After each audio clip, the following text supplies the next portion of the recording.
नमस्कार, मैं कमलेश कुमार राय। देश में हो रहे पांचों विधानसभाओं के चुनाव के दौरान जिस ढंग से राजनेताओं के द्वारा अमर्यादित भाषा,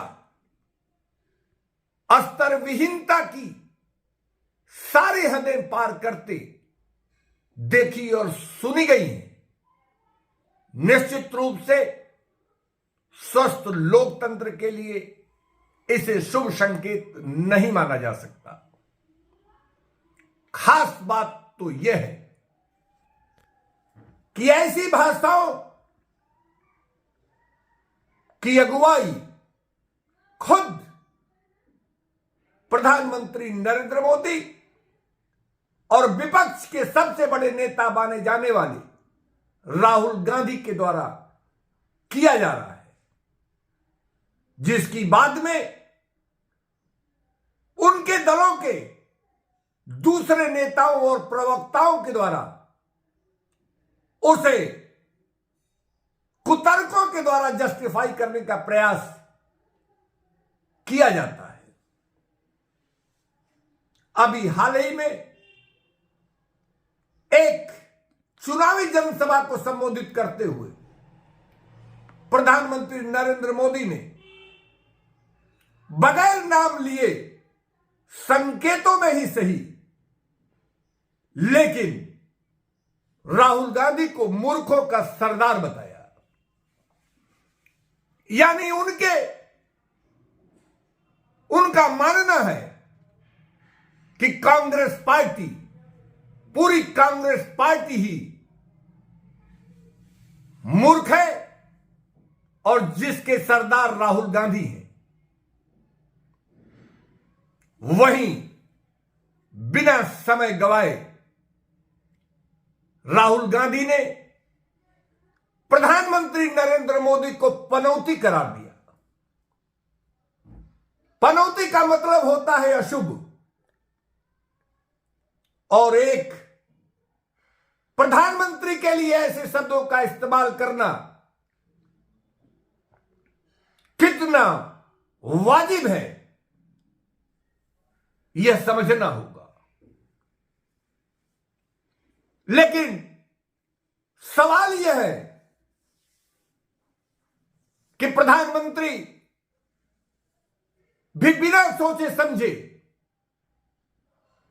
इसके परिणाम क्या होंगे, इसका चुनावी फायदा उनको क्या मिलेगा, इस पर विचार किए बगैर ऐसा लगता है कि वह किसी भी हद पर तक जाकर कुछ भी कहने से संकोच नहीं रखते। तो राहुल गांधी समेत दूसरे नेता भी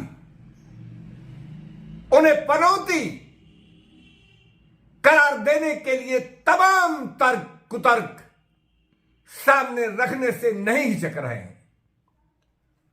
और मीडिया को तो बस कुछ ऐसे चीजों की ही जरूरत रहती है जिससे उनकी टीआरपी बढ़े और उस पर डिबेट किए जा सके। नैतिकता और सौहार्द तो राजनेताओं के लिए लगभग बेईमानी साबित हो चुकी है। इलेक्शन कमीशन ऑफ इंडिया के द्वारा मेंबर पार्लियामेंट के चुनाव के लिए, लोकसभा के चुनाव के लिए जहां 95 लाख रुपया तय किया गया है, खर्च करने के लिए तय किया गया है, वहीं विधानसभाओं के चुनाव के लिए 40 लाख रुपया। लेकिन सभी जानते हैं कि इससे कई गुना खर्च इन चुनाव में किए जा रहे हैं और election commission of India in सारी स्थितियों से वाकिफ होने के बावजूद वह मजबूर है किसी पर कार्रवाई न करने के लिए। 2018 में हुए पांचों विधानसभाओं के चुनाव में हुए खर्च से 7 गुना ज्यादा, माफ करेंगे, पांचों विधानसभाओं के चुनाव के दौरान इलेक्शन कमीशन ऑफ इंडिया के द्वारा पकड़े गए रुपयों से लगभग 7 गुना ज्यादा, यानी 2023 में हो रहे पांचों विधानसभाओं के चुनाव में जानकारी के मुताबिक अब तक लगभग 1760 करोड़ रुपया इलेक्शन कमीशन ऑफ इंडिया द्वारा विभिन्न जगहों से जब्त किया जा चुका है।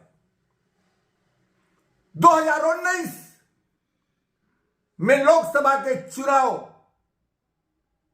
में एक आंकड़े के मुताबिक 60,000 करोड़ रुपया खर्च होने का अनुमान है, जबकि भारतीय जनता पार्टी के द्वारा 45% यानी लगभग 29,000 करोड़ रुपया खर्च किया गया और 55% अन्य दलों के द्वारा खर्च हुआ है। लेकिन हम बात बड़े ही अपने सहूलियत से नैतिकता का हवाला देकर करते हैं। नैतिकता की यदि बात करें तो जिस ढंग से सुप्रीम कोर्ट के द्वारा इलेक्शन कमीशन की कमेटी बनाने के लिए केंद्र सरकार को निर्देशित करने के साथ एक सलाह दिया गया, जिसमें प्रधानमंत्री, चीफ जस्टिस ऑफ इंडिया और लीडर ऑफ अपोजिशन को शामिल करने की बात कही गई। लेकिन जिस ढंग से भाजपा सत्ताधारी लोगों के द्वारा कानून बनाकर सुप्रीम कोर्ट द्वारा दिए गए सलाह को दरकिनार कर अपने ढंग से अपनी बहुमत के आधार पर इलेक्शन कमीशन ऑफ इंडिया के लोगों के चयन का कानून बनाया गया, वह किस नैतिकता को दिखाता है यह समझना होगा। इलेक्टोरियल बॉन्ड पर भी भाजपा सत्ता पक्ष का कहना है कि आम आदमी को अधिकार नहीं है कि किस दल को कितना इलेक्टोरियल बॉन्ड के माध्यम से पैसा आता है इसकी जानकारी होने का, क्योंकि जब सत्ता में आने के बाद इलेक्टोरियल बॉन्ड के माध्यम से जिन लोगों के द्वारा जितना पैसा सत्ता पक्ष से संबंधित लोगों को दिया जाएगा, उसी आधार पर उन पर सत्ता पक्ष कृपा बरसाएगी, और यह कृपा बरसाने के पीछे वजह क्या है यह आम आदमी न जान सके। यह है नैतिकता। पिछले दिनों प्रधानमंत्री नरेंद्र मोदी के द्वारा एनसीपी को नेचुरल करप्ट पार्टी बताया गया, और उनके इस बयान के लगभग एक हफ्ते के अंदर ही अजीत पवार को महाराष्ट्र का डिप्टी चीफ मिनिस्टर बनाकर प्रदेश का खजाना ही उन्हें सुपुर्द कर दिया गया। उत्तर प्रदेश में ओम प्रकाश राजभर ने जब एनडीए से नाता तोड़ा तो भाजपा के प्रधानमंत्री नरेंद्र मोदी से लेकर प्रदेश के मुख्यमंत्री योगी आदित्यनाथ तक को तमाम अपशब्दों से नवाजा, और बाद में वह फिर से भाजपा के सहयोगी बन चुके हैं। अभी हाल ही में वाराणसी में एक बयान के दौरान ओम प्रकाश राजभर ने सत्ता पक्ष भाजपा को चेताया कि यदि उन्हें दिसंबर तक मंत्री नहीं बनाया गया तो एक बड़ा खेला करेंगे।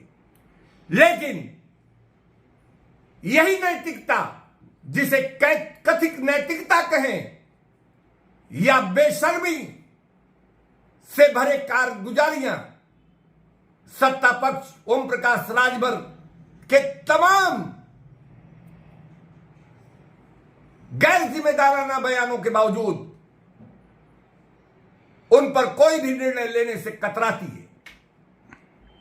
कुल मिलाकर नैतिकता कथित नैतिकता है या राजनेताओं की बेशर्मी,